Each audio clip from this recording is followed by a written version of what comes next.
दोस्तों रिलायंस पावर की बात करें तो स्टॉक के अंदर आज काफ़ी अच्छी तेज़ी देखने को मिल रही है और इसके पीछे है काफ़ी बड़ी वजह। रिलायंस पावर कर्ज मुक्त हो चुकी है। अब रिलायंस इंफ्रा को भी कर्ज मुक्त करने की तैयारी शुरू हो चुकी है। अब आपको ये पता ही होगा कि रिलायंस पावर रिलायंस इंफ्रा की ही सब्सिडीज कंपनी है। वो किस तरह से है उसको अच्छे से समझने की कोशिश करेंगे। आने वाले समय में कुछ बड़े प्लान बनाए गए।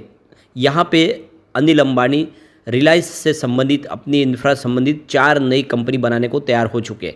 यानी अब आने वाले समय में पावर सेक्टर में धूम मचाने को तैयार है अनिल अंबानी। यानी आप ये समझ सकते हो कि कुछ नया करने की तैयारी हो रही है और इसके पीछे सबसे बड़ी वजह कि 2 बेटों का साथ मिल चुका है अनिल अंबानी को। अब वो अकेले नहीं है।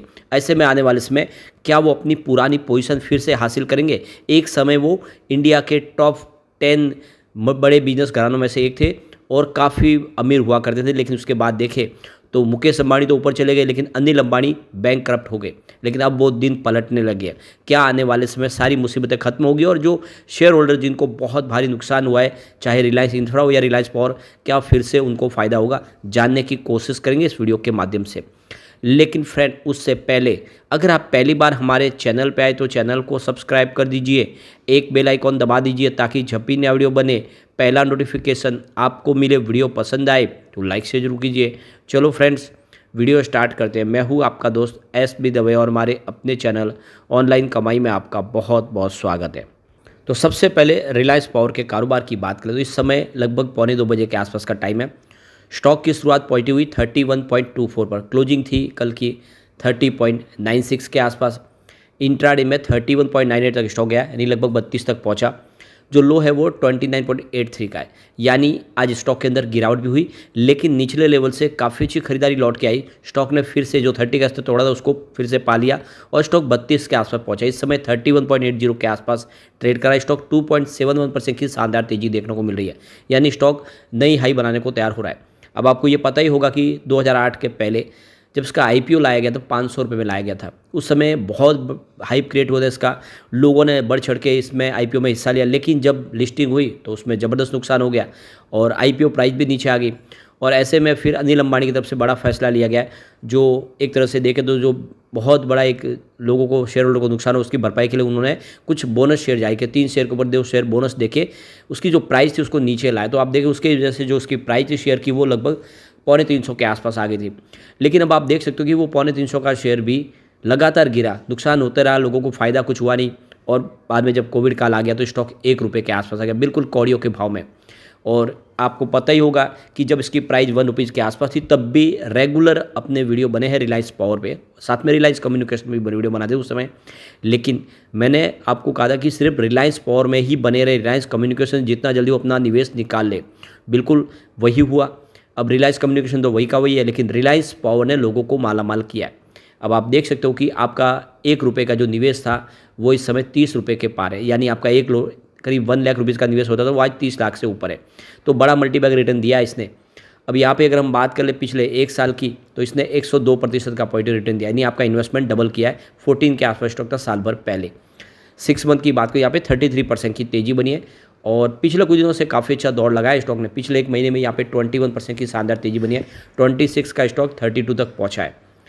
अब यहाँ पे सबसे जो बड़ी बात है, अनिल अंबानी ने रिलायंस पावर को पूरी तरह से डेट फ्री कर दिया है। अनिल अंबानी ने जो ऐलान किया था कि 2024 में ही रिलायंस पावर को पूरी तरह से कर्ज मुक्त कर देंगे, तो अभी 2024 खत्म होने में काफ़ी समय बाकी है। उसके पहले ही उन्होंने अपना जो कमिटमेंट था उसको पूरा किया और कंपनी को कर्ज मुक्त कर दिया, यानी रिलायंस पावर पूरी तरह से डेट फ्री हो चुकी है।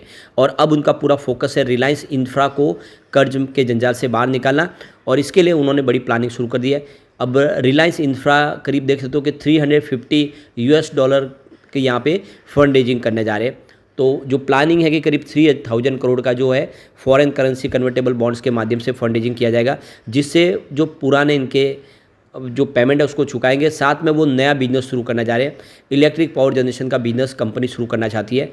और यहाँ पे देख लो कि कंपनी रिलायंस इंफ्रा को आपको पता ही होगा कि इसका कंस्ट्रक्शन का बिजनेस है, जिसमें रोड रेल मेट्रोज़ के प्रोजेक्ट करती है, साथ में पावर जनरेटिंग का बिजनेस है। और अब कंपनी कुछ नई कंपनियां और बनाने जा रही है जिसके माध्यम से वो अपने बिजनेस को, पावर सेक्टर के बिजनेस को आगे बढ़ाएंगे। तो ये जो बड़ा प्लान है अभी समय रिलायंस इंफ्रा का, जिसमें देख सकते हो कि वो 4 नई सब्सिडीज कंपनी बनाना चाहते हैं, जिसमें रिलायंस जे प्राइवेट लिमिटेड और इसके अलावा रिलायंस अनलिमिटेड प्राइवेट लिमिटेड और इसके अलावा देखें तो रिलायंस ईवी प्राइवेट लिमिटेड और रिलायंस राइज प्राइवेट लिमिटेड। ये कुछ 4 नई सब्सिडीज कंपनियां, पावर सेक्टर से संबंधित कंपनियां, जो नई कंपनियां बनाने की तैयारी रिलायंस इंफ्रा की तरफ से कर दी गई है। तो आप देख सकते हो कि आने वाले समय company electric power generation, information technology, consultancy, infrastructure और जो व्हीकल्स है उसके लिए फ्यूल ट्रांसपोर्ट का बिजनेस भी कंपनी करेगी। यानी एक तरह से अब देखें तो पावर सेक्टर से संबंधित कंपनियों में ही अपना पूरा फोकस करेंगे। पुराने बिजनेस तो सारे इन्होंने बंद कर लिए हैं और बाकी कंपनियां नीलाम भी हो चुकी है, लेकिन अब वो इस पावर सेक्टर से संबंधित नई से 4 सब्सिडीज कंपनी बना के अपने बिजनेस को तेज़ी से आगे बढ़ाएंगे। तो ये बहुत बड़ी गुड न्यूज़ है और ऐसे में हम कह सकते हैं कि आने वाले समय में रिलायंस इंफ्रा हो या फिर रिलायंस पावर, दोनों में ही शानदार तेज़ी आ सकती है। तो पूरी प्लानिंग है कि जो कर्ज है वो चुकाया जाए। काफ़ी भारी मात्रा में कर्ज रिलायंस इंफ्रा में अभी भी है और अब देख सकते हो कि उसके लिए इन्होंने रास्ते तलाशने शुरू कर दिए। अगर हम यहाँ पे इसके शेयर होल्डिंग पैटर्न की बात करें तो प्रमोटर ने इस बार जो होल्डिंग डिक्रीज़ की थी, जो देखो कि 24.49% उसको 23.24% के आसपास लाया। इसके पीछे वजह थी कि ऑथम इन्वेस्टमेंट फर्म को इन्होंने इक्विटी शेयर जारी किए थे और अपने कर्ज को चुकाया उसकी वजह से। अब यहाँ पे देख सकते हो कि एफआई ने अपनी होल्डिंग ज़बरदस्त बढ़ाई है। देख सकते हो कि 8.37% की होल्डिंग थी Q3 में, जो बढ़ा के 13.01% कर लिया है। यानी एफआई ने जम के निवेश किया है रिलायंस पावर में। इसके अलावा देखें तो एफआई की संख्या में वृद्धि हुई है। Q3 में 414 थे, जो बढ़ के 431 हो चुके हैं। तो एफआई लगातार इसमें निवेश को बढ़ा रहे। म्यूचुअल फंड की होल्डिंग भी बढ़ी है। देख सकते हो कि 0.19% की होल्डिंग थी Q3 में, जो बढ़ के 0.20% हो गई है Q4 में। इसके अलावा म्यूचुअल फंड की संख्या अनचेंज है, अभी 40 म्यूचुअल फंड ने निवेश किया हुआ है। इंस्टीट्यूशनल इन्वेस्टर ने भी यहाँ पे अपनी होल्डिंग को बढ़ा दिया है। देख सकते हो कि 13.5% की होल्डिंग थी Q3 में, जो 17.97% कर लिया है। तो काफ़ी अच्छा निवेश सबका बढ़ रहा है, यहाँ पे किसी ने अपनी होल्डिंग नहीं घटाई है। अब जो सबसे बड़ी सवाल निकल के आ रही है कि यहाँ पे जो प्रमोटर की होल्डिंग है 23.20%, इसमें प्रमोटर कौन है। तो यहाँ पे देख सकते हो कि इसमें टोटल आप देखें तो अनडिवाइडेड हिंदू फैमिली की जो होल्डिंग है वो 0.06% है, जिसमें देख सकते हो कि कोकिला डी अंबानी, जो अनिल अंबानी की मदर है, उनकी 0.02% की होल्डिंग है कंपनी में। अनिल डी अंबानी की 0.01% की होल्डिंग है। जय अनमोल अंबानी, जो इनके बेटे, उनकी 0.01% की होल्डिंग है। और टीना अंबानी, जो इनकी वाइफ है, उसकी 0.01% की होल्डिंग है। और जय अंशुल अंबानी की यहाँ पे होल्डिंग नहीं है, यानी एक बेटे की होल्डिंग यहाँ पे आपको नहीं दिखाई देगी। तो ये जो प्रमोटर ग्रुप से होल्डिंग है, लेकिन जो सबसे बड़ी होल्डिंग है वो है रिलायंस इंफ्रास्ट्रक्चर लिमिटेड की। 23.15% की होल्डिंग पूरी की पूरी रिलायंस इंफ्रा की है। यानी एक तरह से देखें तो इसके जो प्रमोटर है रिलायंस पावर के, वो रिलायंस इंफ्रा ही है और इसीलिए सीधा संबंध है रिलायंस इंफ्रा से। रिलायंस इंफ्रा पे कर्ज है तो उसकी जो है प्रॉब्लम इधर भी दिखाई देगी आपको। इसके अलावा रिलायंस देख सकते हो कि project ventures and management private limited की भी अभी 0.03% की मामूली सी होल्डिंग प्रमोटर ग्रुप से है। तो कुल मिला के ये देख सकते हो आप कि रिलायंस इंफ्रा को भी कर्ज मुक्त करना अनिल अंबानी के लिए उतना ही जरूरी है और इसीलिए इन्होंने तैयारी कर ली और साथ में 4 सब्सिडीज कंपनी बनाएंगे, जिससे बिजनेस आने वाले में तेजी से ग्रो करेगा। अब यहाँ पे 31 मई को देखें तो यहाँ पे 3 बड़े म्यूचुअल फंड यहाँ पे इन्वेस्टमेंट किया हुआ है, जिसमें आप देख सकते हो कि Motilal Oswal Nifty micro cap 250 index ने 11.74 करोड़ का इन्वेस्टमेंट किया है।